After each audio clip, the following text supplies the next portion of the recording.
Hello friends, स्वागत है आपका हमारे YouTube channel study smart IQ में। और मैं हूं सबा परवीन। और आज हम फिर पढ़ने जा रहे हैं आरआरबी ग्रुप डी 2025 के लिए जीके जीएस की क्लास, जिसमें हम डिस्कस कर रहे हैं प्रीवियस ईयर क्वेश्चन। और ये हमारी क्लास 51 है और इससे पहले हम 50 क्लासेसें कर चुके हैं। और आज इस क्लास में हम पढ़ेंगे 14 सितंबर 2022 के शिफ्ट 1 के प्रीवियस ईयर क्वेश्चन के एमसीक्यू। सो आई होप आपको ये वीडियो पसंद आती हो। और ऐसे ही वीडियो देखने के लिए हमारे चैनल को लाइक करें, शेयर करें और सब्सक्राइब करना ना भूलें। तो चलिए स्टार्ट करते हैं क्लास। फर्स्ट है, सरदार सरोवर बांध किस नदी पर स्थित है? तो सरदार सरोवर बांध यह किस नदी पर स्थित है? तो यह स्थित है नर्मदा नदी पर। राइट आंसर है ऑप्शन डी, सरदार सरोवर बांध यह नर्मदा नदी पर स्थित है। ठीक है, अब हम बात करें नर्मदा नदी ये कहाँ से निकलती है। तो नर्मदा नदी यह निकलती है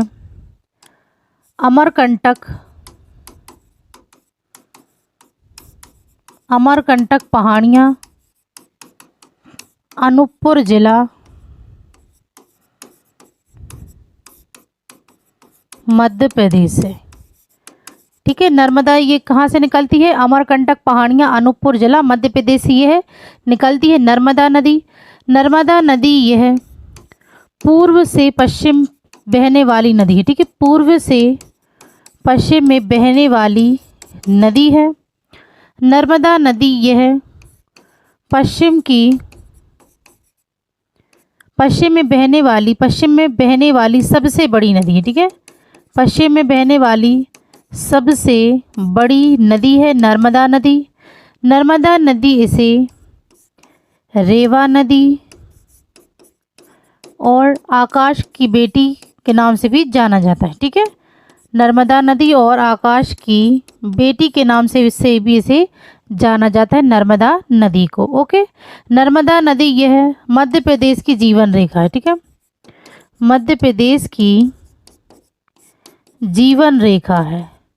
ओके, मध्य प्रदेश की जीवन रेखा है नर्मदा नदी। नर्मदा नदी यह जबलपुर में धुआंधार जलप्रपात बनाती है। ठीक है, जबलपुर में धुआंधार जलप्रपात बनाती है। ठीक है, नर्मदा नदी। ठीक है, तो ये थी नर्मदा नदी के बारे में डिटेल। ओके, फिर अब हम बात करें कृष्णा नदी। तो कृष्णा नदी ये कहाँ से निकलती है? तो कृष्णा नदी यह निकलती है महाबलेश्वर, सतारा, महाराष्ट्र से। ठीक है, महाबलेश्वर, सतारा, महाराष्ट्र से यह निकलती है। ठीक है, कृष्णा नदी यह दक्षिण भारत की दूसरी और भारत की तीसरी सबसे लंबी नदी है। ठीक है, तीसरी सबसे लंबी नदी है। ओके, कृष्णा नदी। ठीक है, यह दक्षिण भारत की दूसरी और भारत की तीसरी सबसे लंबी नदी है कृष्णा नदी। फिर हम बात करें गोदावरी नदी। तो गोदावरी नदी ये कहाँ से निकलती है? तो यह निकलती है त्र्यंबकेश्वर, नासिक, महाराष्ट्र से। ठीक है, त्र्यंबकेश्वर, नासिक, महाराष्ट्र से यह निकलती है। ठीक है, गोदावरी नदी यह त्र्यंबकेश्वर, नासिक, महाराष्ट्र से निकलती है। गोदावरी नदी इसे दक्षिण गंगा, बूढ़ी गंगा, वृद्ध गंगा, इन नामों से इसे जाना जाता है। ठीक है, गोदावरी नदी को दक्षिण गंगा, बूढ़ी गंगा, वृद्ध गंगा, इन सभी नामों से इसे जाना जाता है गोदावरी नदी को। गोदावरी नदी यह गंगा नदी के बाद भारत की दूसरी सबसे लंबी नदी है। ठीक है, भारत की दूसरी सबसे लंबी नदी है। ठीक है, गोदावरी नदी।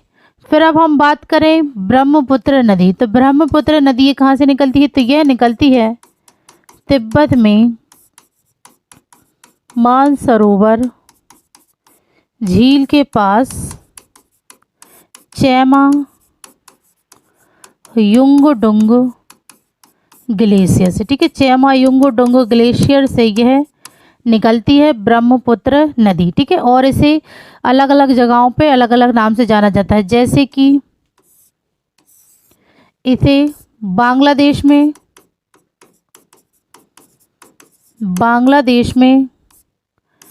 जमुना, अरुणाचल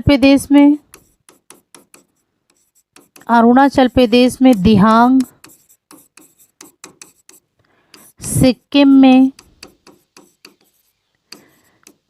में से जाना जाता है तशंगपो या सांगपो, ठीक है, तशंगपो या सांगपो, इन नामों से जाना जाता है, ठीक है। ब्रह्मपुत्र नदी को, ब्रह्मपुत्र नदी इसे लाल नदी भी कहा जाता है, ठीक है, लाल नदी भी कहा जाता है ब्रह्मपुत्र नदी को। ब्रह्मपुत्र नदी यह भारत की सबसे चौड़ी नदी है, ठीक है, सबसे चौड़ी नदी है ब्रह्मपुत्र नदी भारत की। तो ये थी डिटेल, ठीक है। एक मिनट, ये जो नर्मदा नदी है यह पश्चिम में बहने वाली भारत की सबसे लंबी नदी है, ठीक है ना, सबसे लंबी नदी, बड़ी नदी नहीं है, सबसे लंबी नदी है यह पश्चिम भारत में बहने वाली, ठीक है ना, पश्चिम में बहने वाली भारत की सबसे लंबी नदी है नर्मदा नदी। ओके, तो आप इसे अच्छे से नोट कर लीजिएगा और नोट ज़रूर बनाइएगा, नोट से आप जब भी पढ़ेंगे आपको बहुत ही जल्दी याद हो जाएगा। ओके, करते हैं। सो नेक्स्ट है, भारत के निम्नलिखित में से किस राज्य में पंचायती राज संस्थान नहीं है? तो किस राज्य में पंचायती राज संस्थान नहीं है? त्रिपुरा, असम, पश्चिम बंगाल या मेघालय। तो पंचायती राज संस्थान नहीं है तो ये नहीं है मेघालय में, ठीक है। राइट आंसर है ऑप्शन डी, मेघालय में पंचायती राज संस्थान नहीं है। और इसके अलावा कहाँ कहाँ नहीं है? तो ये नहीं है, मिजोरम में भी नहीं है और नागालैंड में भी नहीं है, ठीक है। मेघालय, मिजोरम और नागालैंड, इन तीनों जगह पे पंचायती राज संस्थान नहीं है। ओके, नेक्स्ट है, निम्नलिखित में से कौन सी नदी पंजाब में नहीं बहती? तो इनमें से कौन सी नदियां हैं जो कि पंजाब में नहीं बहती है? चेनाब, ब्राह्मणी, ब्यास या रवि। तो रवि तो ये कोई नदी ही नहीं है, ठीक है। तो कौन सी नदी है जो पंजाब में नहीं बहती है? तो ये है ब्राह्मणी। राइट आंसर है ऑप्शन बी, ब्राह्मणी नदी यह पंजाब में नहीं बहती, ठीक है। ब्राह्मणी नदी यह उड़ीसा की प्रायद्वीपीय नदी है, ठीक है, उड़ीसा की प्रायद्वीपीय मौसमी नदी है, ठीक है ना, मौसमी नदी है, ठीक है, ब्राह्मणी नदी। फिर बात करें चेनाब नदी, तो ये कहाँ से निकलती है? तो ये निकलती है बारालाचा दर्रा से, ठीक है, बारालाचा दर्रे से ये निकलती है। और ब्यास नदी तो यह निकलती है रोहतांग दर्रे से, ठीक है। चलिए नेक्स्ट है, 1934 में स्थापित कांग्रेस सोशलिस्ट पार्टी के संस्थापकों में से कौन थे? तो 1934 में स्थापित कांग्रेस सोशलिस्ट पार्टी के संस्थापकों में से कौन थे? तो संस्थापकों में से ये थे जयप्रकाश नारायण। राइट आंसर है ऑप्शन बी, जयप्रकाश नारायण, यह कांग्रेस सोशलिस्ट पार्टी के संस्थापकों में से थे। ओके, फिर अब हम बात करें यहाँ पे खान अब्दुल गफ्फार खान। तो खान अब्दुल गफ्फार खान को किन किन नामों से जाना जाता है? तो इन्हें जाना जाता है फ्रंटियर गांधी,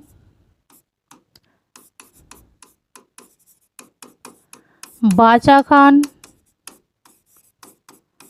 बादशाह खान, ठीक है, इन नामों से इसे जाना जाता है खान अब्दुल गफ्फार खान, ठीक है। फ्रंटियर गांधी, बाचा खान और बादशाह खान, ठीक है।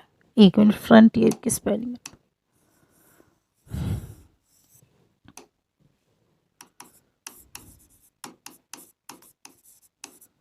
ठीक है, फ्रंटियर गांधी, बाचा खान और बादशाह खान के नाम से इन्हें जाना जाता है खान अब्दुल गफ्फार खान को।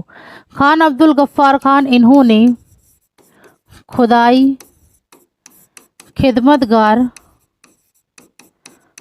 खिदमतगार संगठन की स्थापना की थी खान अब्दुल गफ्फार खान ने। ओके, फिर अब हम बात करें ज्योतिबा फुले। तो ज्योतिबा फुले यह भारतीय समाज सुधारक, भारतीय समाज सुधारक और क्रांतिकारी नेता थे ज्योतिबा फुले। इन्होंने सत्य शोधक समाज की स्थापना की थी। ठीक है, सत्य शोधक समाज की स्थापना की थी ज्योतिबा फुले ने। फिर बात करें जतेंद्र नाथ दास, तो जतेंद्र नाथ दास यह भारतीय राजनेता थे, भारतीय राजनेता और स्वतंत्रता सेनानी थे। ठीक है, जतेंद्र नाथ दास, जतेंद्र नाथ दास ये है हिंदुस्तान सोशलिस्ट रिपब्लिकन एसोसिएशन के सदस्य थे। ठीक है, हिंदुस्तान सोशलिस्ट रिपब्लिकन एसोसिएशन के सदस्य थे जतेंद्र नाथ दास। ओके, नेक्स्ट है जननांग दाद का संक्रमण किसके कारण होता है? तो जननांग दाद का संक्रमण यह होता है वायरस के द्वारा। Right answer option D, virus. Next है भारतीय संविधान में निम्नलिखित में से कौन सा मौलिक अधिकार नहीं है? तो इनमें से कौन सा मौलिक अधिकार नहीं है? तो मौलिक अधिकार नहीं है तो ये है संपत्ति प्राप्त करने का अधिकार। ठीक है, यह मौलिक अधिकार की सूची में से हटा दिया गया है। ऑप्शन ए संपत्ति प्राप्त करने का अधिकार, यह अब एक कानूनी अधिकार है। ठीक है ना, यह कानूनी अधिकार है। ओके, संपत्ति के अधिकार इसे 1978 में 44वां संशोधन अधिनियम द्वारा 44वां संशोधन अधिनियम द्वारा इसे जोड़ा गया है कानूनी अधिकार। ठीक है ना, इसे कानूनी अधिकार में जोड़ा गया है और यह भाग 12 और अनुच्छेद 300A में सूचीबद्ध है।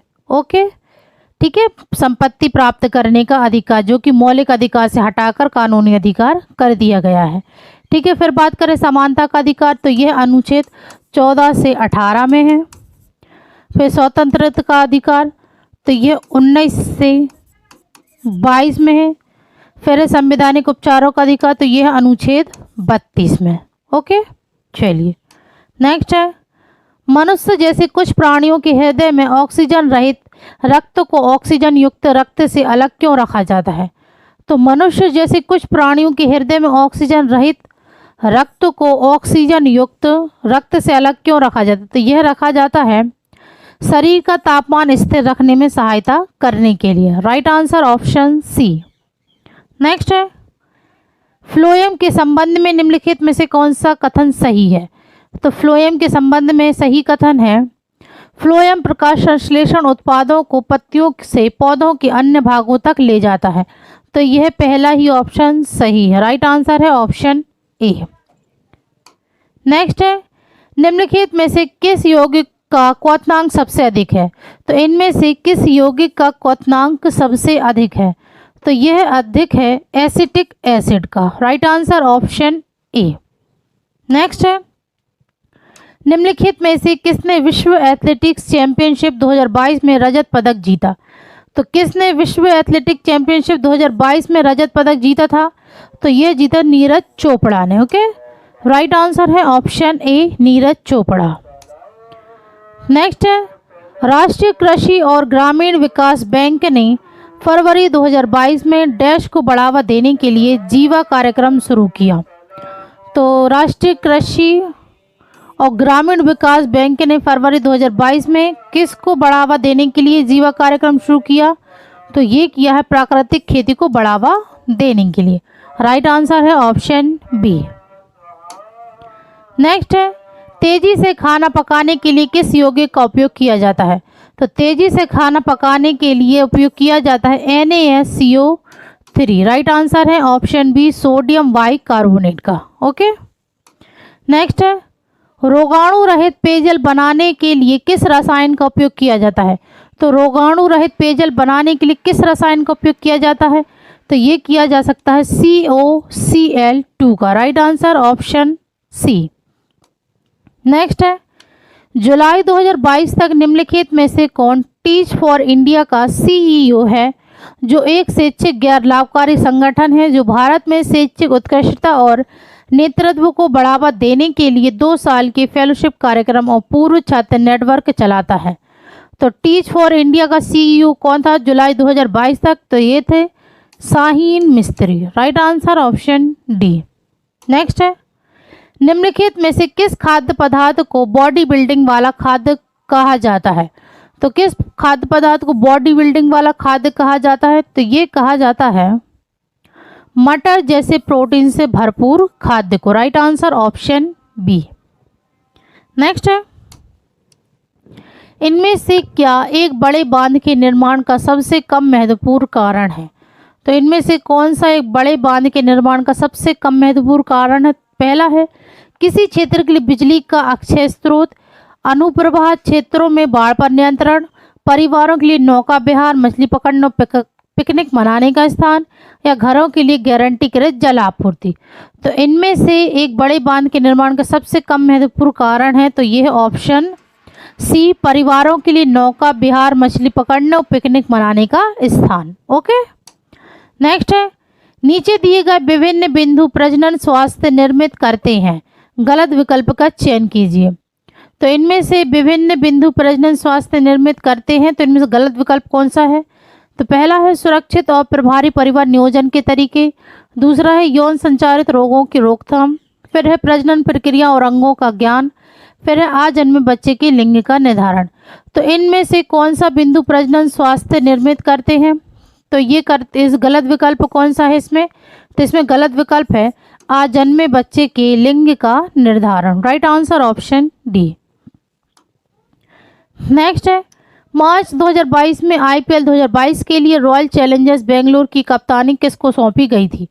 तो आईपीएल 2022 के लिए रॉयल चैलेंजर बेंगलोर की कप्तानी किसे सौंपी गई थी? तो ये सौंपी गई थी Faf du Plessis. Faf du Plessis को यह सौंपी गई थी कप्तानी। ओके। नेक्स्ट है, जैन धर्म के डैश तीर्थंकर वर्धमान महावीर थे। तो जैन धर्म के 24वें और अंतिम तीर्थंकर वर्धमान महावीर थे। ठीक है, ये 24वें और अंतिम तीर्थंकर थे जैन धर्म के। ठीक है। नेक्स्ट है, कार्बन यौगिकों में समानता पाया जाने वाला बंधन कौन सा नहीं है? तो कार्बन यौगिक में समानता पाया जाने वाला बंधन कौन सा नहीं है? तो यह है आयनिक बंधन। Right answer option C. Next है, न्यूलैंड्स द्वारा परमाणु द्रव्यमान के बढ़ते क्रम में तत्वों के व्यवस्थापन में अंतिम तत्व कौन सा था? तो न्यूलैंड्स द्वारा परमाणु द्रव्यमान के बढ़ते क्रम में तत्वों के व्यवस्थापन में अंतिम तत्व कौन सा था? तो ये था thorium. Right answer option C. Next है, डैश लिंग निर्धारण के लिए उत्तरदायी होते हैं। तो लिंग निर्धारण के लिए उत्तरदायी होते हैं, तो ये होते हैं अल्सोम। Right answer option A. Next है, भारत के निम्नलिखित में से किस राज्य में साजो त्योहार मनाया जाता है? तो किस राज्य में साजो त्योहार मनाया जाता है? तो यह मनाया जाता है हिमाचल प्रदेश में।